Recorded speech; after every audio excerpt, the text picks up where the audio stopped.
In response to the numerous questions and fears raised by the 2010 Eurozone crisis, the Institut d'études européennes of the Université Libre de Bruxelles hosted a Green Agora forum, gathering over 80 researchers, experts and decision-makers to discuss whether European socio-economic governance would necessarily emerge weakened or possibly strengthened from the crisis. We are seeing the beginning of a recovery which is still weak, which is still fragile, and it's still uneven. It's a recovery that's primarily driven by exports, but now we see a gradual spread into consumption.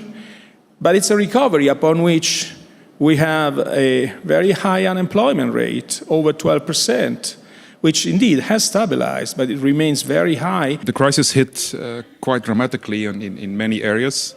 I think the gap between the north and south of Europe was quite dramatic, and the consequences on the social are not benign at all. And then if you look at the budgetary constraints, if you look at the needs for growth, and the fact that we have constrained resources, it's an extremely complicated crisis, and it's really testing the deep integration of Europe. The main issue is that we have not really tested the EU governance mechanisms and the EMU mechanisms against a serious crisis, and that we did now. And now we see that there are a number of elements which don't function well.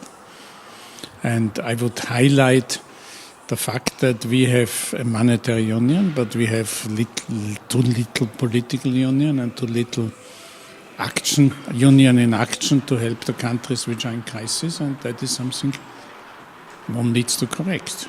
The problem is very structural and has to be addressed in a paradigmatically different way. If that doesn't happen, then the sort of negative interstate dynamic, rather than the sort of participatory supranational dynamic that we expected, is not going to happen. We're going to be stuck in the, interstate enmity and the spiral of, self-seeking strategies that have not really worked out so far. Neither for European integration, nor for European citizens themselves. If the survival of the euro now seems secured as the European Union tackled the most burning dimension of the 2010 Eurozone crisis, socio-economic and political challenges can only be addressed by overcoming self-centered national strategies. There is another set of decisions which should be credited for what's taken place. And these are the decisions that our leaders have taken in the June 2012 European Council, when the banking union was decided. In this speech that you hinted at in London, I also said something that's never been reported.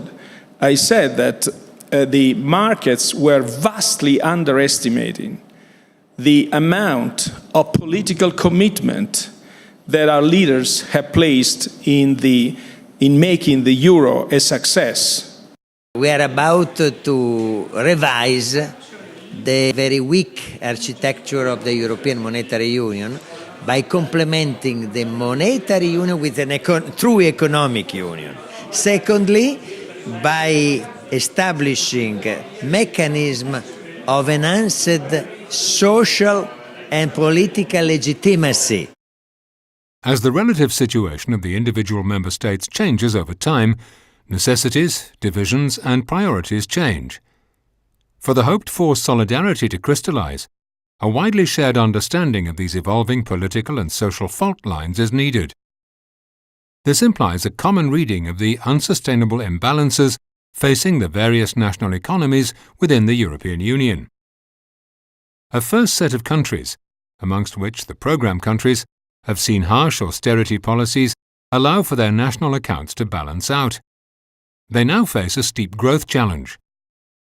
A second set of countries, such as France, have not yet fully dealt with structural deficits, while also facing the need for greater growth.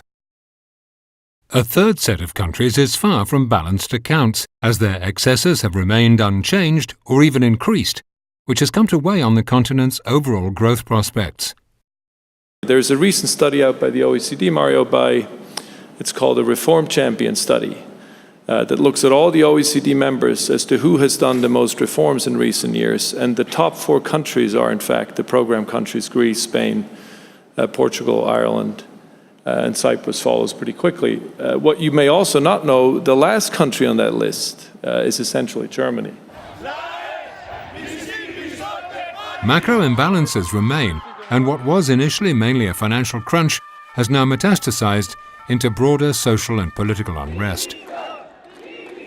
Looking forward, the Union has reached a turning point as it seeks to strike a new balance between competitiveness and investment, between old and new policy instruments, and between fiscal sovereignty and solidarity.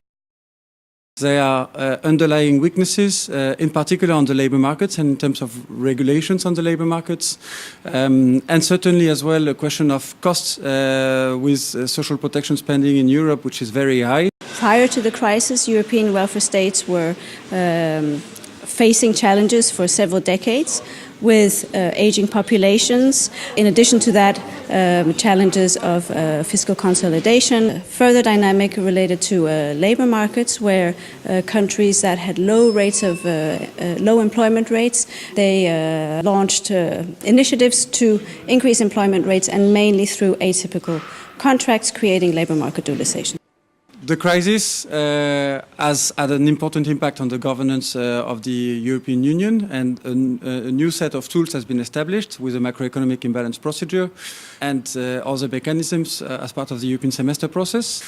So I think there is a question of affordability of this system when we are in a very fierce competition globally for our companies. It's very important that the European Commission is in touch regularly with the member states to make sure that the recommendations that it produces to the member states are implemented on the ground. We think that this policy of austerity should be corrected, given more room for maneuver for governments. Europe needs a major investment plan, new paths for Europe. We have a concrete proposal showing that it's feasible, even with in the context of budgetary constraints. The crisis has sharpened the debate about the appropriate growth strategy for Europe.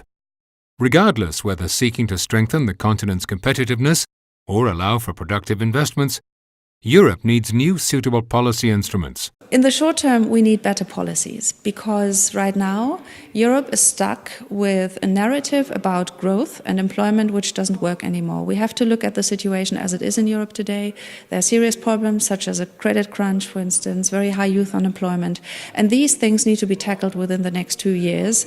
That means they won't go away immediately, but they have to be counterbalanced a bit. But there is a clear contradiction between what I think we agree at the Union level to be very important medium and long-term investment objectives, notably investment in human capital on the one hand, and on the other hand, the short-term budgetary choices that are made. And the question is, how can we overcome that? And this is both a question of economic policy, budgetary policy, but also of the effectiveness of our mainstreaming of these, let's say, more soft objectives on education, on social inclusion, on employment, into the main decision making. That, I think, is a very urgent issue. For the first time, much more people are discussing about European issues, and we are understanding why we depend so much on each other. And we need to put together common solutions for these problems.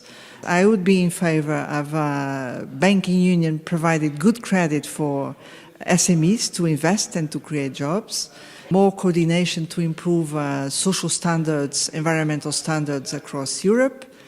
And I also would be in favor of more instruments to invest in the future, European Investment Bank, and a budget for the Eurozone. New challenges call for new instruments, which in turn poses the question of dedicated budgets. Besides the necessary choices between competitiveness and investment on the one hand, and the identification of appropriate policy instruments on the other, the Union must tackle the question of ways and means. The big difficulty is that you need fiscal solidarity for the next crisis to try to compensate and bail out banks. And here you have very strong opposition between the North, the rich North, and the poor South. And it is an unsolved political issue. And you are lacking the sincerity of politicians addressing the big issue. We should need technically more solidarity, but public opinion don't want to go this way. If public opinions have hardened against the option of taking from richer countries to give to poorer ones, this only heightens the need for possible alternative forms of solidarity. If interstate transfer and investment mechanisms have reached their limits, the possibility of a Eurozone budget is to be explored. Professor Rodriguez outlined it rather well. So I think it's now pretty clear what kinds of new authority, new competence, as the French would put it, that should be developed. There's even a kind of rough idea of the institutional framework, the governance aspect, let's say, of a common banking union and some kind of fiscal union, and maybe even the key to the whole thing, of course, eventually, is so-called own resources. Healing the wounds of the European socio-economic fabric calls for an innovative approach to the ways and means available to the Union. As interstate solidarity has shown its limits, both in terms of efficiency and legitimacy, this raises the question of more solidarity between the citizens of Europe by way of direct contributions to a common budget. If the continent's outlook is to be European, and its citizens are to be given a greater control over its future, the prospect of own resources would allow the Union to respond more effectively to global challenges, while connecting individual citizens more directly to its decision-making. Without necessarily altering overall taxation levels, such a budget would both allow for new policy instruments to be developed, as well as recast the relationship between the Europeans and their Union. However, the possibility of a European budget invites Europeans not only to ponder reform with regard to European expenses, but also with regard to its revenue streams. This ultimately boils down to the question of what level of taxation for what form of representation.